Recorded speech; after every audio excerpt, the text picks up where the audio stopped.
It's good to start. Thanks everyone for joining. Welcome to this joint SWAN-WaterLinks webinar on digital solutions for non-revenue water in Asia Pacific. We are very excited to welcome our panel of distinguished speakers from Fiji, the Philippines, and also from Australia. My name is Zolpo Tashmikmer. I work as an Asia Pacific lead at SWAN. So before we get started, for some background on SWAN, the Smart Water Networks Forum, in short, SWAN. Amir, if you can go to the next slide. We are a global nonprofit. We're working to advance the use of data solutions in water, wastewater, and stormwater networks worldwide. And our goal is to really help the utilities, water utilities, unlock the value of digital transformation through regional and global collaboration together. Here you can see our members, which represent the whole water ecosystem from water utilities to industry experts. And our webinar is hosted by our Asia Pacific Alliance that I lead with the goal of really accelerate smart water adoption in Asia Pacific. So our work is built on three main pillars: education, execution, and engagement. So education, just like this webinar, we have a curated research content to share the best practices and lessons learned. And we also host in-person workshops across different variety of topics of smart water. And next, execution, we have a data-driven research output and also frameworks. For example, our recent report on how to navigate your smart water strategy. And lastly, engagement, we have quarterly updates and regional networking opportunities to really leverage the power of fast-growing SWAN ecosystem. And after this online webinar, we want to invite you to join us in our fourth SWAN APAC workshop in person in Sydney on November 10th and 11th in partnership with our Sydney Water. We have over 20 different speakers, utility speakers, discussing the theme on the digital utility tipping point on how to align people, technology, and policy for a successful digital transformation. So sessions will be covering diverse topics on stormwater management, smart metering, and artificial intelligence, and of course, interactive roundtables for you to share your perspectives. I'll share the agenda in the chat soon. And now I want to introduce our moderator, Flor, Executive Director at WaterLinks. Hi, thank you, Zolbo.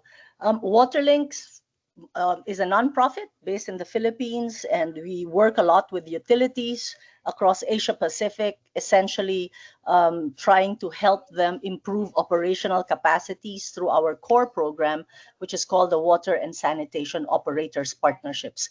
Many of you, and I can see names here, many of you have been beneficiaries and or mentors for WaterLinks. And so we're privileged to be partnering now with SWAN for this series of webinars. This is one of three. And the first one will tackle what everyone in Asia really wants to learn more about, which is how to reduce non-revenue water.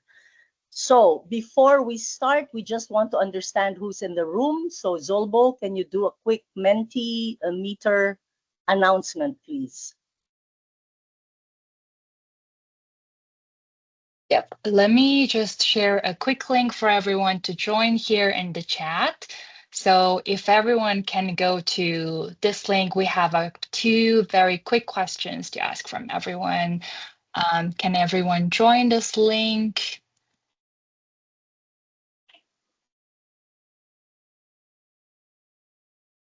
Yeah, I think it's working great. If anyone is on their phones, maybe you can just go to also menti.com to just put the code in there.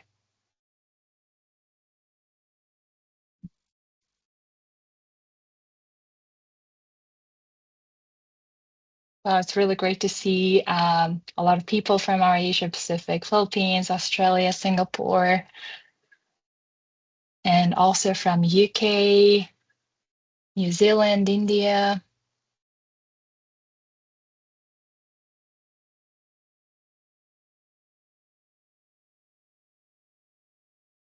Yeah, we have a very big audience from Philippines, Australia, India, and Singapore. That looks really great. And let me go to the next one. And we have Indonesia, Greece, Ethiopia. It's great to see. Great to have you all. Thanks for making the time.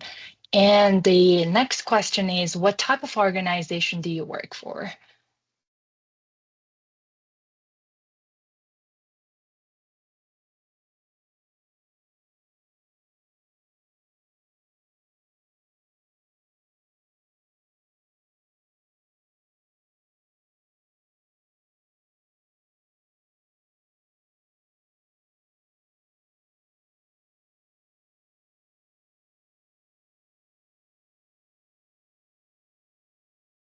It is really great to see a big ecosystem, mostly from water utilities and industry experts. Yeah, that looks great. At the end of the session, I'm going to have another quick one at the end. So I'll just give it back to you, Mai. Okay, thank you for that. Thank you for participating in that quick Menti. And like I echo what Zolbo just said, that it's great that we have majority of utilities as participants in today's session. So without further ado, let's call on the first speaker, who is the CEO of the Fiji Water Authority, Seru Soderberg. Seru, please go ahead. Thank you, Mai. Bulavanaka, everyone. My name is Seru Soderberg, and just today I'm here to take you through our non-revenue water journey for a small island water utility in the Pacific, specifically Fiji, and also what has been our challenges, and on top of that, why we think that the performance-based contract that we currently have is going to be a game changer for WEF. Can I get the next slide, please? Okay, so who we are, Water Authority of Fiji is a commercial statutory authority that was established by the government of Fiji in 2010. We look after the entire country, providing water and wastewater services for over 158 residential and non-residential metered customers, looking after around 825,000 persons. We have over 4,900 kilometers of pipeline for water and wastewater. We supply 134,108 megaliters of treated water supply annually to homes and businesses, as well as treating around 24,500 megaliters of wastewater. Next slide, please. So the realities of non-revenue water in Fiji. At a national level, Water Authority of Fiji has a non-revenue water level of around 47%, 87% of which are losses that's concentrated within our Suvarnasori, Nandi Lotoka, and Lambasa water supply system. These are our three biggest water supply system. In terms of infrastructure, we do experience a frequent burst. Network records states about 125 burst mains for every 100 kilometers of mains, and which is comparing that to 13, which is the national global benchmark. In terms of leaking service pipe, WEF is currently sitting at around 300 leaking service pipe for 100 kilometers of pipeline, while the international benchmark is sitting at 10 leaking service pipe for the same 100 kilometers. Our infrastructure is aged. Most of our assets are beyond the economic life, driving inefficiencies, service disruptions, and really high maintenance costs. In terms of investment, currently we spend around $5 to $7 million to tackle a $23 million problem, which is inadequate. And on top of that, we also need around about $3 billion is needed for full asset renewal and non-revenue water reduction holistically. Impact on operations. High non-revenue water has been undermining Water Authority of Fiji's ability to deliver reliable 24/7 water supply to all of our customers. Is not uncommon to face disruptions. We do have intermittent supply areas within most of our networks, and has also been placing severe strain on all our already limited resources. In terms of our approach, it's been fragmented over the years, with existing efforts yielding really limited results. However, through the performance-based contract for Suvarnasori and eventually Nandi Lotoka, this would offer us a structured pathway to systematically reducing non-revenue water in Fiji. Next slide, please. Just on the pilot system, which is SWAN-WaterLinks system, we have a non-revenue water level of around 45%. SWAN-WaterLinks system caters for around 360,000 customers, which accounts for around 45% of Fiji's total population. We have a coverage of around 709 square kilometers. We have 82 DMAs, a total of 1,200 kilometers of pipeline. We have around 72,000 connections, and we build an annual volume around 32,284,616 cubic meters per year. Next slide, please. Focus of this presentation is just basically what was WEF doing pre the PBC program, what had influenced WEF to now look into the PBC, what is the structure of the PBC, and what are the initial findings that has been shared by our contractor, who is Mere Water, and what are our next steps for the next 6 to 12 months. So what was WEF doing before? So when WEF was established in 2010, non-revenue water reduction, non-revenue water evaluation showed that we had a non-revenue water close to 50%. Now, since then, non-revenue water has become sort of a dedicated work stream. We have created zones, district metered areas to monitor unaccounted for water. We now currently, as I stated earlier, we have around 82 DMAs.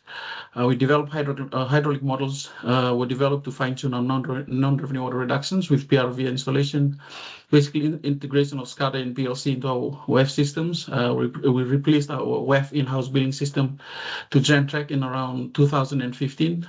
The creation of a pipe and cyst or age meter replacement program being incorporated into our annual replacement CapEx works, tuning programs with partners such as Fukuoka out of Japan, Sydney Water, Hunter Water, and Water Care Services of New Zealand for the study of non-revenue water and water conservation practices. And as I mentioned earlier, we were investing around 5 to 7 million to tackle non-revenue water on a yearly basis. So what's influenced WEF to move into the performance-based contract? Basically, just past setbacks in the NRW programs. While we had early progress from 2013 to the year 2018, post-2018, everything stalled, and non-revenue water went straight back up, highlighting the limitations of our conventional approach to reducing non-revenue water. We also realized in that space that we needed expertise and accountability in the space of non-revenue water. So engaging a specialized contractor under a performance-based model would bring this into fruition. Balance risk and sustainable outcomes basically for the performance-based contract, and so shared risk between us as the client and the contractor, and also the expectation that there would be lasting NRW reduction for the SWAN-WaterLinks system. The magnitude, and another one of the driving factors of this is the magnitude of required investment exceeds the Fiji government's physical capacity, which highlighted the need for external partnerships, private sector engagement, and innovative financing. So post the funding confirmation by the Asian Development Bank and the government of Fiji, we tendered for the performance-based contract, and we successfully awarded this to MIA in 2024. So the structure of the PBC program, basically we have 5 phases. We're currently in the pre-phase of the 5 phases. Basically, bulk metering. We're installing bulk meters to gather system input data along with the development of the hydraulic model and also calibration. Phase 1, the DMA establishment that will be undertaken after the 12 months of study. Basically creating DMAs, setting out service targets, and also undertaking some baselining works. Phase 2A is basically water loss reduction, the intervention program. We're doing it with a pilot model where we will pilot on the first 25% of the approved DMAs, of the established DMAs, and then transitioning into phase 2B, which is the upscaling of the NRW intervention works to cover the remaining 75%. And of course, sustaining the leakage reduction and monitoring of service delivery levels for all DMAs until the end of the program. So the non-revenue water program is a 5-year program starting from 2025, and it'll run through to 2030. So basically just the design and management services are running continuously across all of the phases, and these phases do overlap with each other. Next slide, please. What are the initial findings of PBC? Real losses dominate non-revenue water in the Suvarnasura system. It accounts for 84% of all of our losses. Extreme burst rates confirm network fragility, billing versus production data being inconsistent with population growth. And also we have weak SCADA and mismatched GIS, the data billings. And just as you can see, billings has decreased by 5.6% versus production, an increase in production of around 15.1%. SCADA falls around 34 out of the 81 sites we currently have. And during the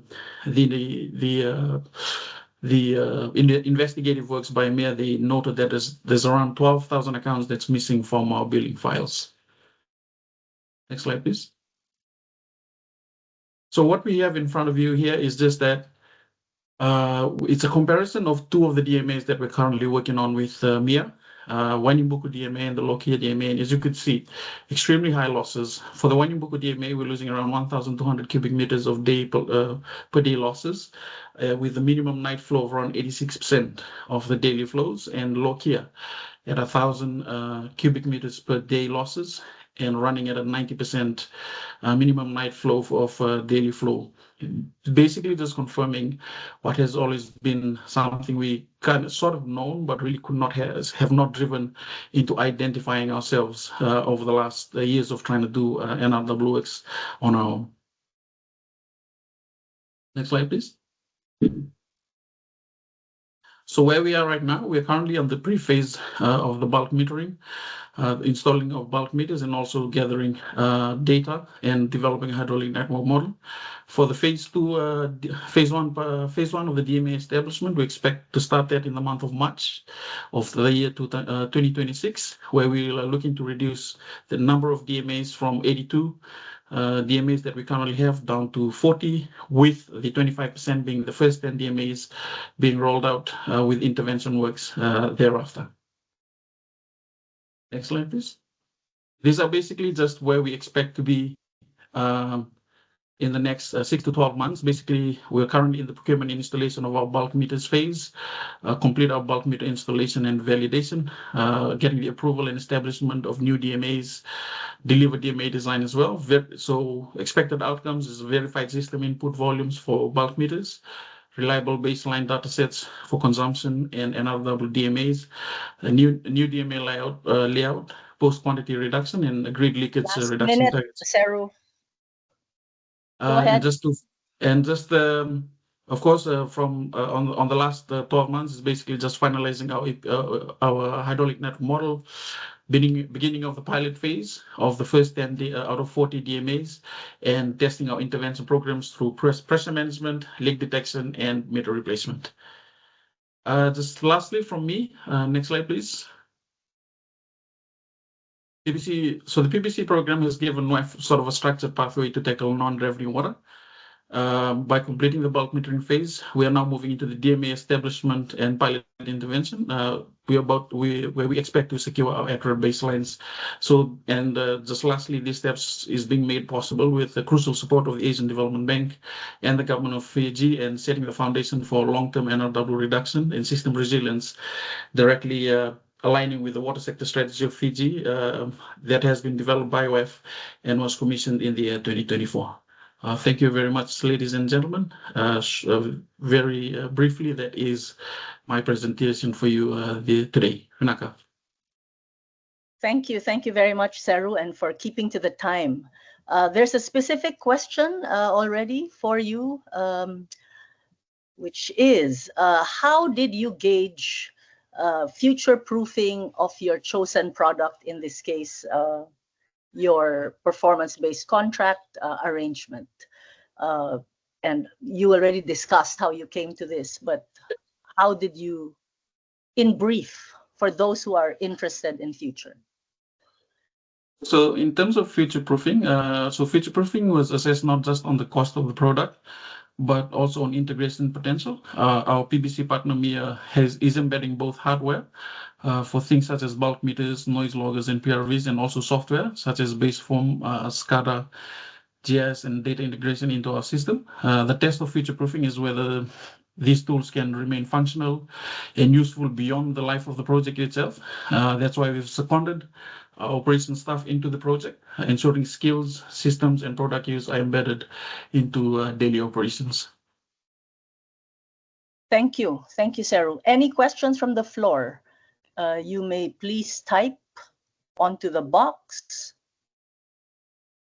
Pending that, yes, go ahead. Maybe we can have a time at the end after all of our speakers. So I would highly recommend everyone to put their questions in the chat. So maybe we can get over it right after 3 of our speakers then.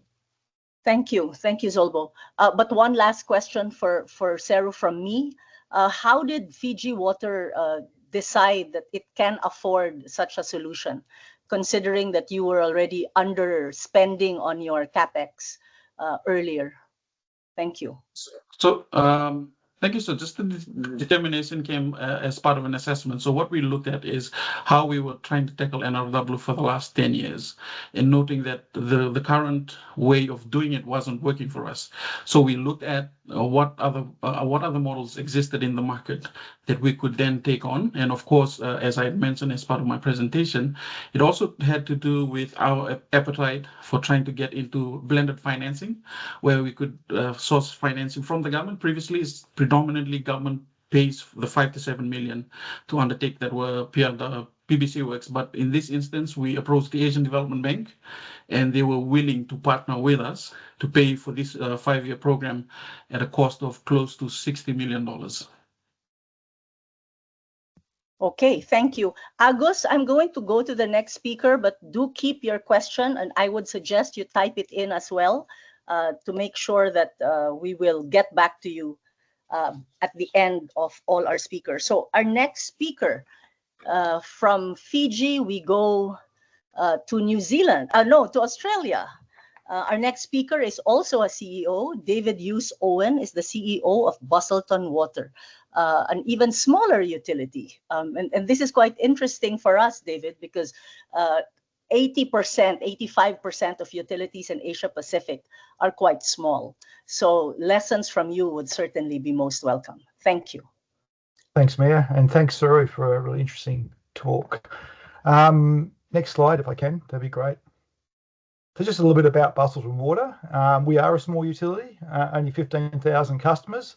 I suppose what's not on that slide is we are growing at 2.5% per year, and as a regional town in Australia, we're one of the fastest growing regional towns in Australia, which is putting significant pressure on our existing groundwater supplies, which are close to allocation, so they are close to being exhausted. So non-revenue water has become a really important part of our program here as a pronged attack to try and maintain or defer investment for as long as possible.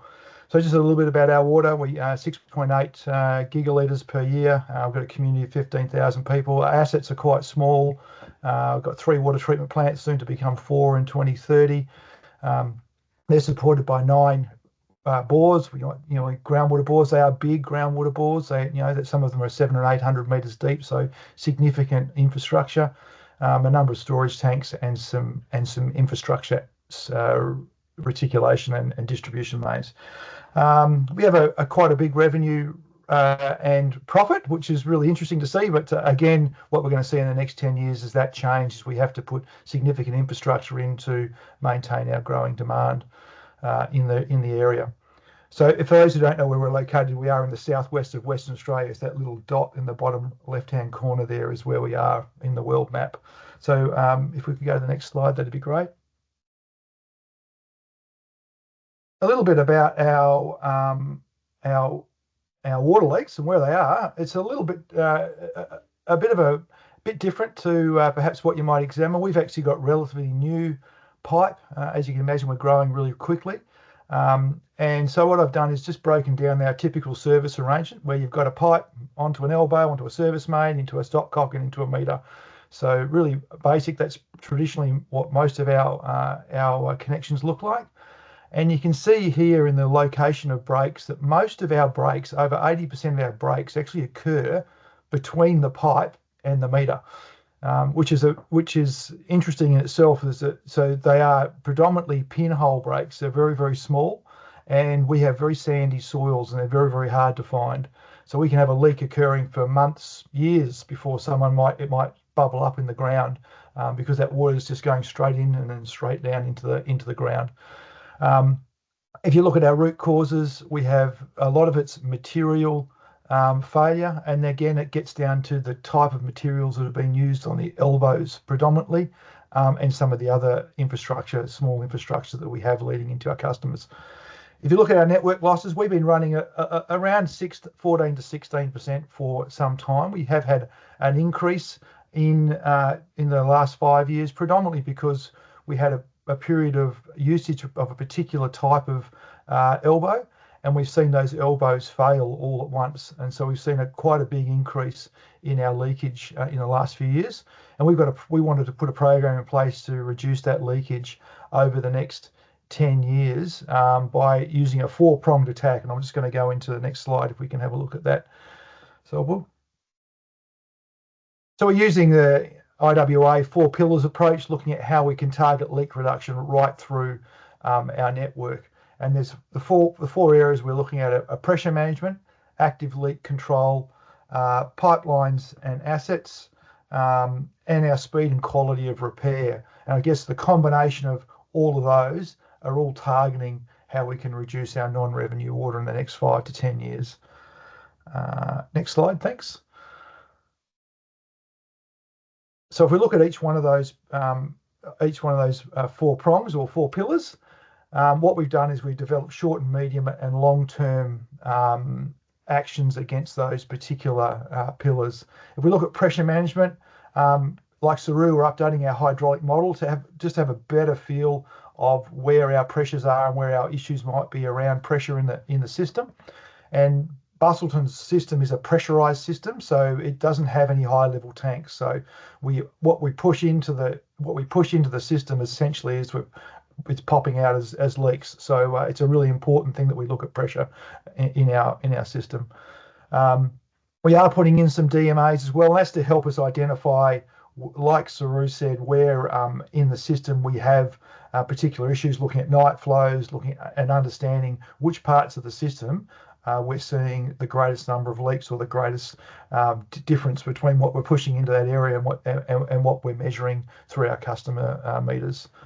We're also looking at trialling lower pressures. So in the winter months this year, we have actually started to trial lower pressures. So we traditionally we have a pressure that goes into our system around 40 meters head, and we slowly at night time we're reducing that by 4 and 5 meters and 6 meters. One, to see if we've got any impact in the reduction of leaks, and also what impact that has on customers. So that's been actually quite a successful trial, and it's something we'll probably carry on now, that during our lower demand periods, we will optimize our pressure into the system. And ideally in the medium term, what we'll look at, as we've seen there, is optimize our IoT devices to actually look at how we could look at our pressure in our system and use IoT or AI technology to actually, with our variable speed drives in our pumps, to manage the pressure in the system based on demand, and that again optimizes or reduces the leaks at any point in time. We're also doing some other things around automatic control and replacement of our plant delivery pump sets to be more efficient and more effective, again, and reducing and allowing us to optimize how we push water into our system. As pressure management, next slide, active leak control. I think everyone does this. We're trialing some acoustic loggers to highlight any potential leaks using eye analysis. So we're just getting little loggers, plonking them out across the network, looking for any leakage through the system. We're doing that so we can optimize acoustic leak detection. So anything we might see that we can get a sweeper in to do some acoustic leak detection to find out and reduce leaks that way. We've talked about our metered areas, and we're trialling some really innovative meters from Southeast Water. These are really good for our system. So our system, if we think of most of our leaks are occurring in and around the customer meter, so what we're going to do is trial some IOTA smart meters that have got inbuilt vibration loggers, and the idea is that meter will identify the leak on the network side of the system, very close to our meters. So we're really excited that trial's coming in the next month in the business. We're working really closely with South East Water in Melbourne, based in Melbourne, to trial those, and they are particularly useful for sandy soil. So we're really excited to see if that makes a difference. So not only will we be able to see losses behind the meter, which a traditional smart meter might see, we'll also see some losses in front of the meter, and then set ourselves up so we can actually go and fix those quicker than what we would normally see through our traditional metering, or how we measure our customer meters traditionally. So we're looking at, in the medium term, developing district metered processes, reviewing our technologies, and installing further DMAs to cover some active leak control in the system. Next slide, thanks, Thorvald. One of the important things with anything is your speed and quality of repair. So we are putting some back-end systems into our works management system so that we can be streamlining and following up jobs quicker. Part of the advantage of putting in smart meters is we can detect the leak quicker, whether it's a customer side meter that we can get in touch with a customer to reduce or fix their water leakage, noting that we think that we're probably losing about 1 to 3% through customer leakage alone on the side of the meter. Real advantage of putting a smart meter, their leaks get fixed up quicker, reduces the water bill for the customer, reduces the amount of water we need to pump into the system. We're looking for improved fittings now that we've got really bad elbows. When we find a bad fitting that's leaking, we replace it with a better fitting, so we extend the life of that asset and hopefully reduce the leaks going into the long term. And we're looking at how we resource and systematize our works management system going forward, all about trying to reduce that time from leak detection through to leak fix going forward. And some pipeline and asset management. We don't, as I said earlier, we don't have a lot of we don't have a lot of network leaks in our pipe network, which is quite an interesting thing. But we do get big ones every now and then. But we are, we take a really active engagement in looking at our long-term asset management, our systems, looking at root cause analysis, leakage data, and developing through our GIS for trending of breaks. We also foster good working relationships. As I said earlier, we are growing at 2.5% per year, and part of that growth is that developers put in infrastructure for us, and we then receive that infrastructure as part of the water utility. So we want to make sure we're working really closely with the developers, so going forward it's quality infrastructure going in, and we don't build a long-term legacy of leaks in new subdivisions or new parts of new areas that are being built.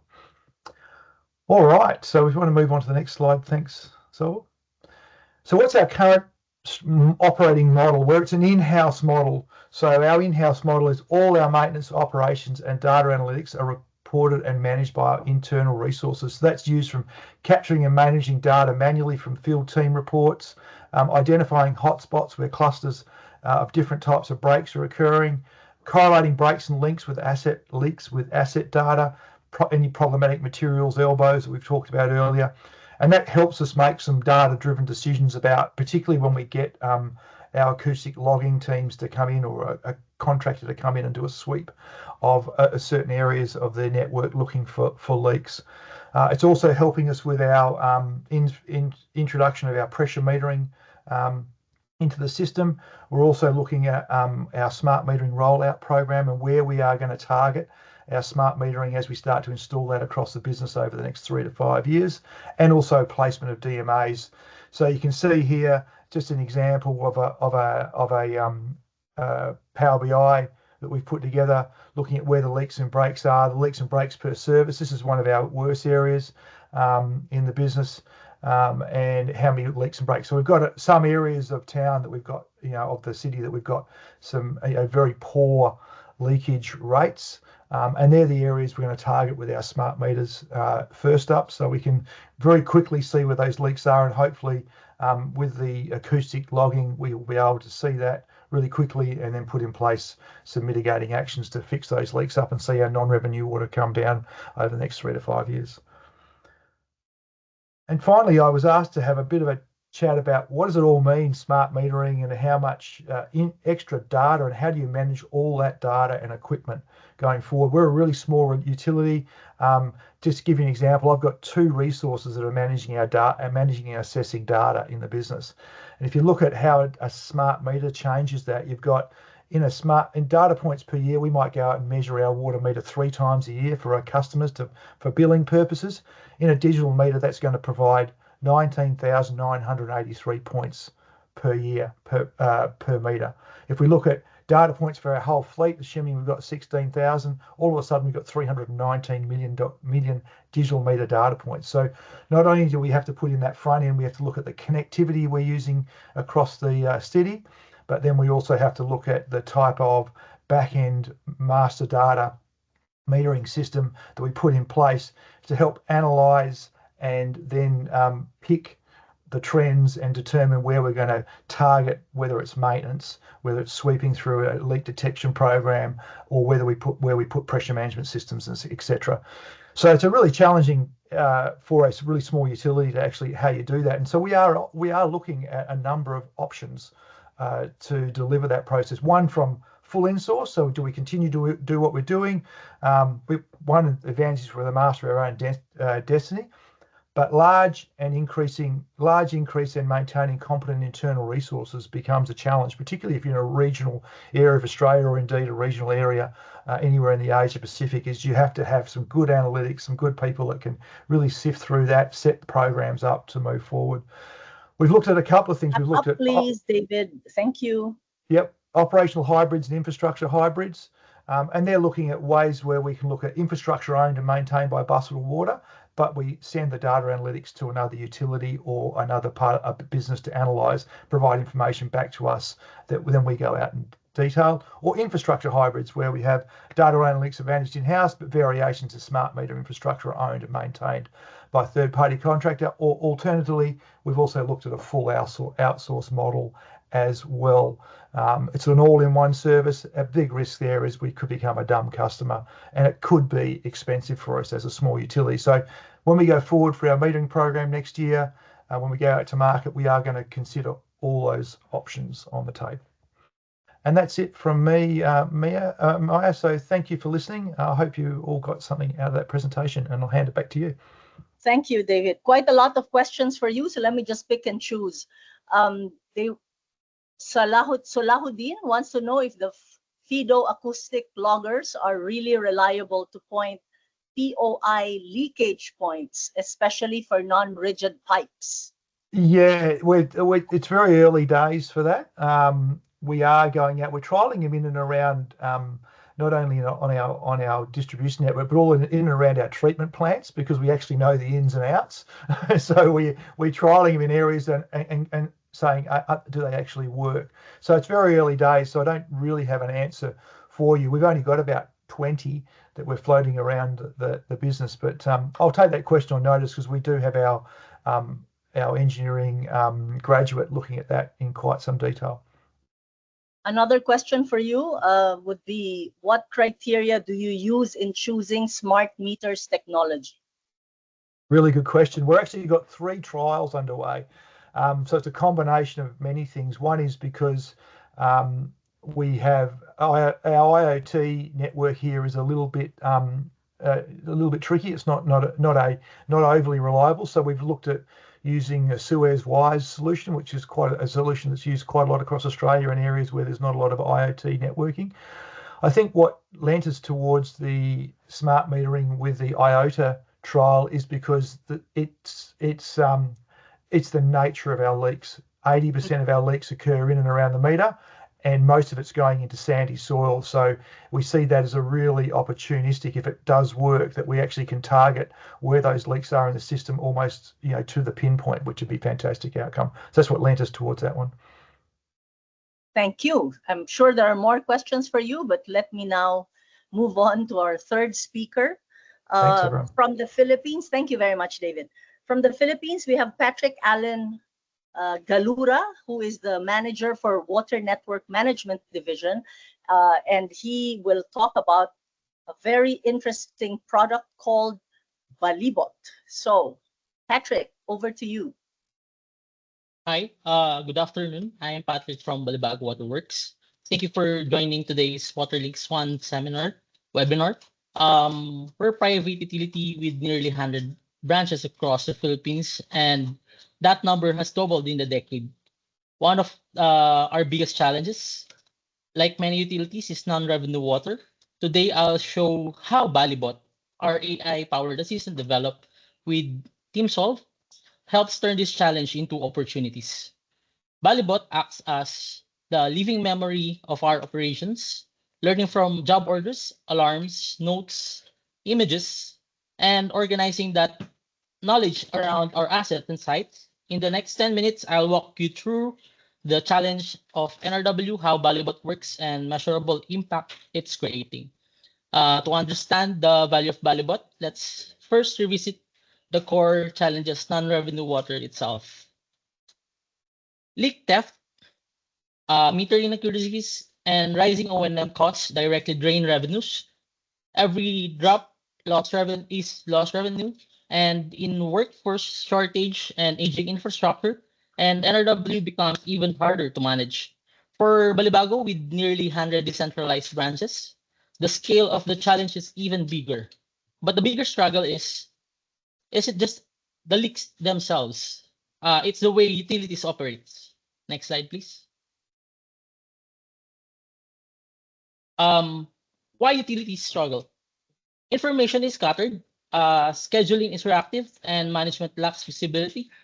Up to 70% of OPEX losses are tied to operational inefficiencies. On top of that, expert knowledge is lost when experienced staff retires.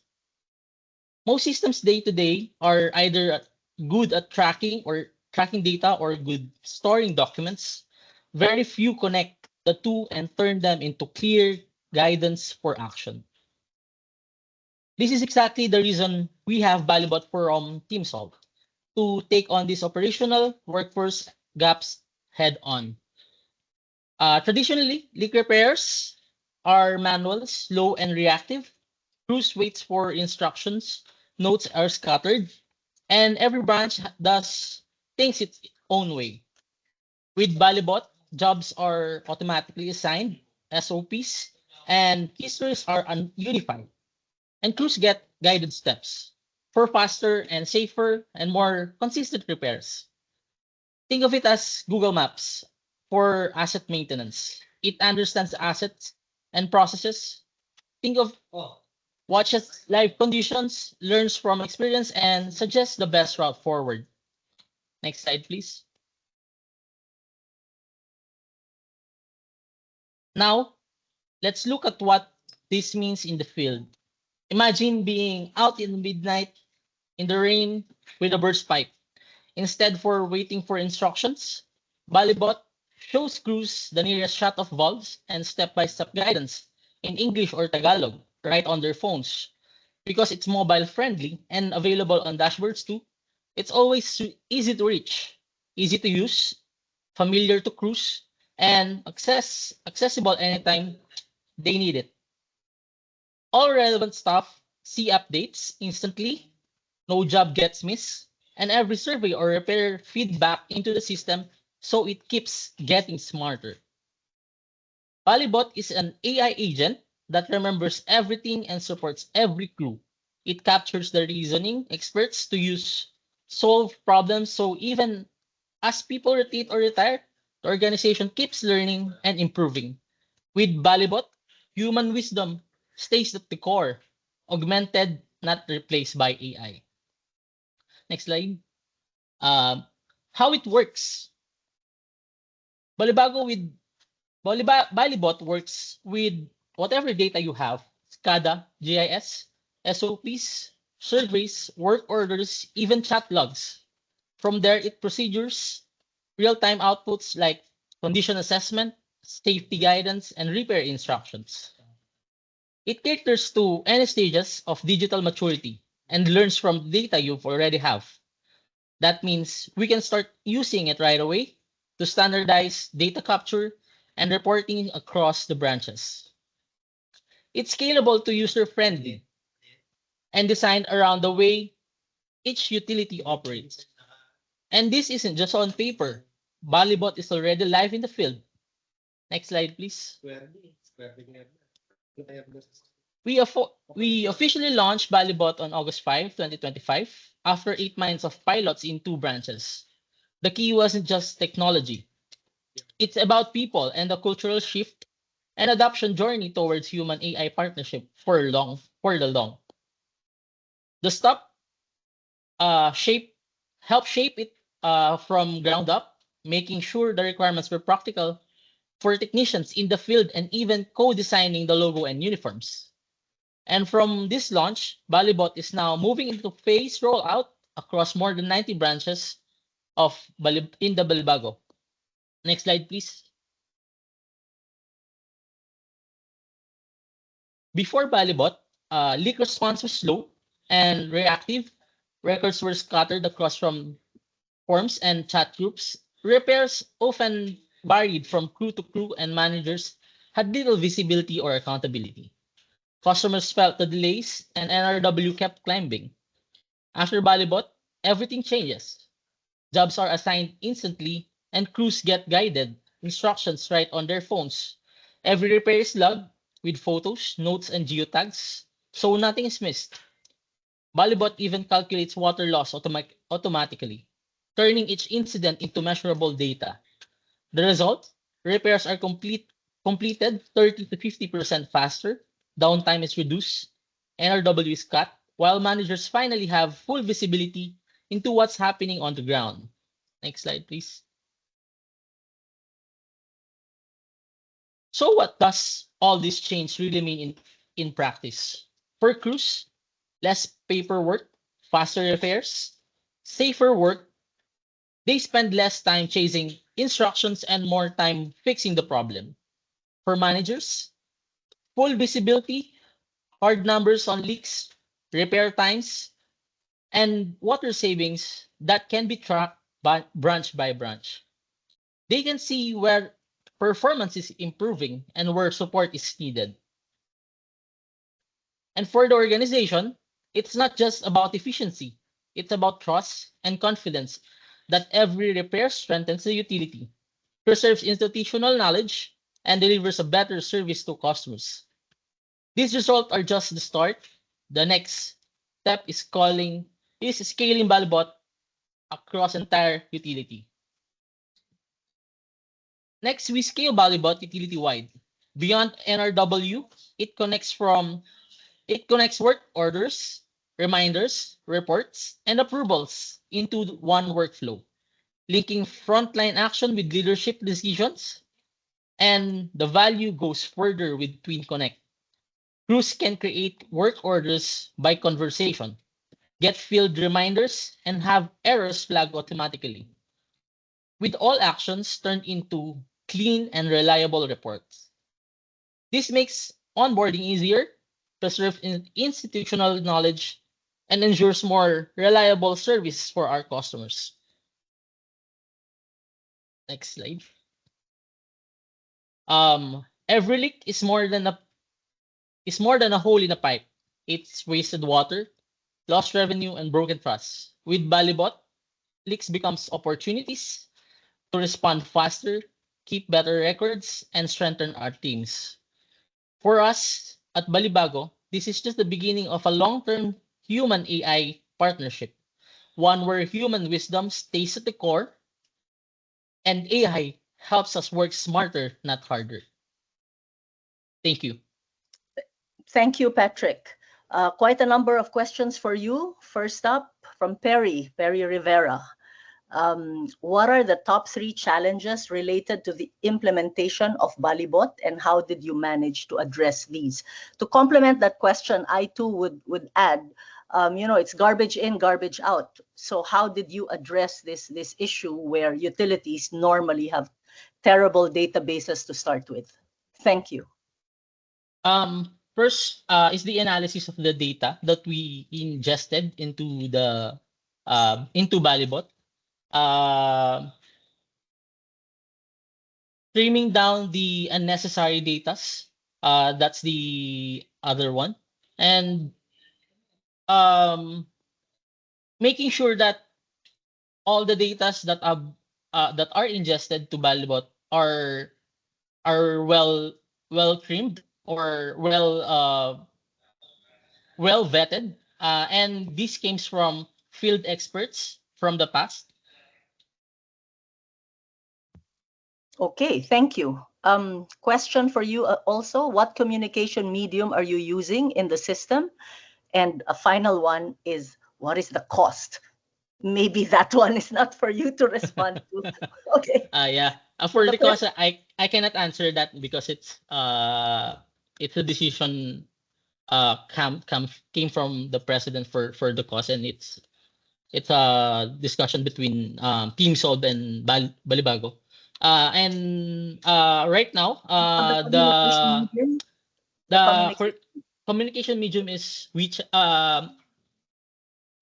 WhatsApp, and the team is planning to have its own communicating system.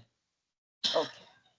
All right. Thank you. There are quite a number. Thank you very much, Patrick. And that concludes all the presentations, but certainly not the webinar, because there are quite a number of questions here, which have not yet been answered. So can we just go through Mr. Agus to Mr. Seru Soderberg? According to your, can you just give us a simple, it's a long thing, but can I just go to the last question? Can you please give a simple formula or rule of thumb for calculating what is the length of pipe per customer? 20 meters? Question mark. Yeah, thank you. So there isn't really any universal formula that fits every country, because we take into consideration density, topography, and service standards. They vary. However, in terms of rough planning ratio, sometimes we use one customer per 20 to 25 meters for pipes in urban settings, while in rural or low density areas, that ratio can be much higher. Now in Fiji, for our context, because of our geography and scattered settlements, our ratio is closer to 1:30 to 35 meters per customers, which is less efficient than a compact urban center. So this is why exactly non-revenue water reduction is so critical. A longer network per customer means more opportunities for leaks and higher maintenance cost.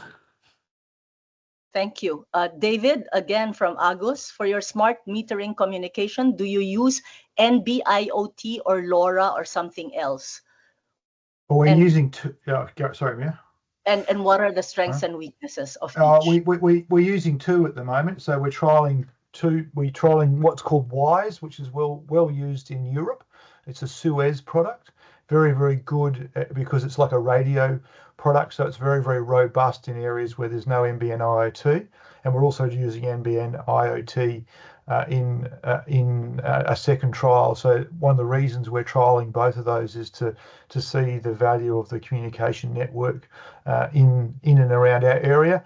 Again, it's a little bit of depending where you are. I think will drive you to a certain style of communications. And I think and often certain countries go certain ways as well. So we're trialing both. We'll see where we land as part of our when we go out to market mid next year around those things. So yeah, we'll see how we go. So we should have you back here next year. Maybe. Okay. A question for Patrick. How does Balibot keep customers engaged with repairs and expected times for return of supply? In the future development that is considered, the customers are well informed through messages, since communication here in the Philippines is not that well established, I can say. That's being considered in the future development of the AI. Customers are being informed through text, SMS. Okay, so I suppose that also responds to Sanjeevan's question on how do you manage downtime and the uptime of Balibot. And I hope that other question on this question on how does Balibot keep customers engaged with repairs? are you able to talk to the customers directly through Balibago or no? Right now, no. But in the future development, it's considered It also. will be. Okay, Yeah. and that question was from Aaron Baker. Okay, what else? Quite a number here. What from Philip Herman? I guess this is more applicable for Balibago and for Fiji. What part of the technical NRW and commercial? What is the part of the technical NRW and commercial connections? Question mark. Sometimes in emerging countries, commercial losses are from the people themselves that cannot afford to pay at all. So how do you deal with that? Because you repair and then people will deliberately destroy your pipelines for them to be able to get some water. So how do you address that? Let's start with Fiji. Seru. Thank you. So in Fiji's context, 84% of NRW is technical, mainly due to leakages and burst mains across our aging infrastructure. The commercial losses, including illegal connections and data mismatches, make up the balance of about 16%. In terms of affordability, the government of Fiji has certain schemes in place that support the low income earners within the country. We have something that's called a free water allowance for those who are on the poverty living below the poverty line. So we sort of balance our approach between separate poverty-driven access issues from the NRW enforcement side. While we support government's universal access agenda by extending legitimate service connection, we're also tightening our monitoring to minimize illegal connection. While there are no long-term benefits in chasing leaks if assets are repeatedly damaged, so we're pairing technical fixes with social engagement to reduce the risk of redamaging. Thank you. One final, do we have a final question, Zolbu? Do we have time for a final? Yes? Yes, It's so 3. I just shared, yeah, thank you, Mai. It was really great, everyone, for sharing. So I just shared the quick link there on Menti again for any future webinars of topics of interest to everyone. So if you could go to that link again, the Menti link. Let me just pull up my my screen here. So I guess, Zolbu, we don't have time for more questions. That's what you're saying. Yeah, yeah. Yeah, so I think we're at time. Yeah. So yeah, I think it's good to see the people are interested in smart metering.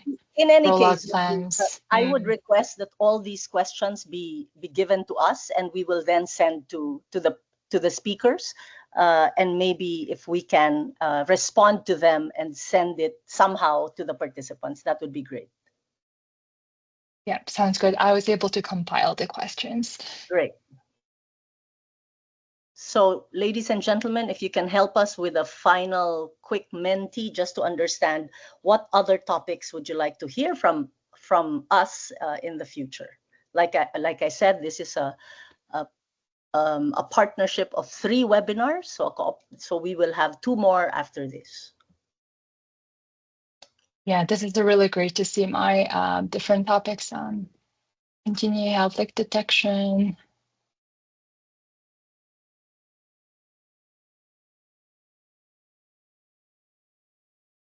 Okay. Any more?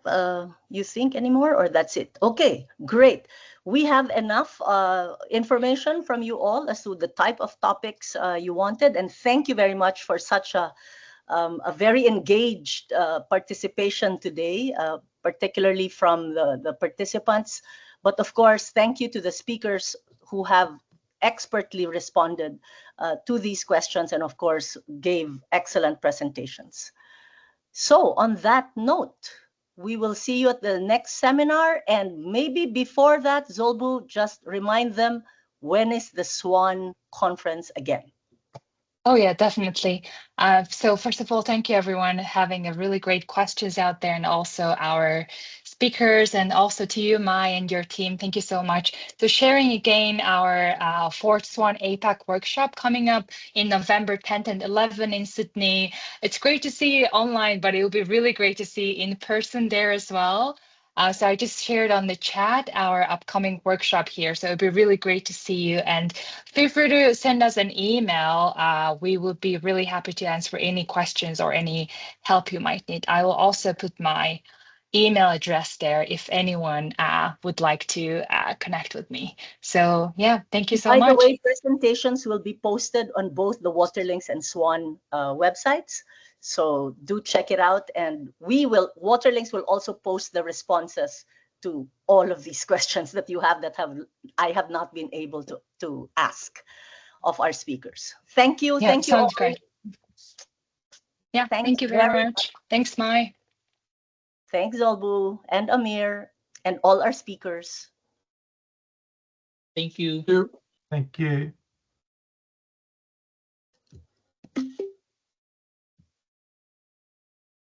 I'll send an email to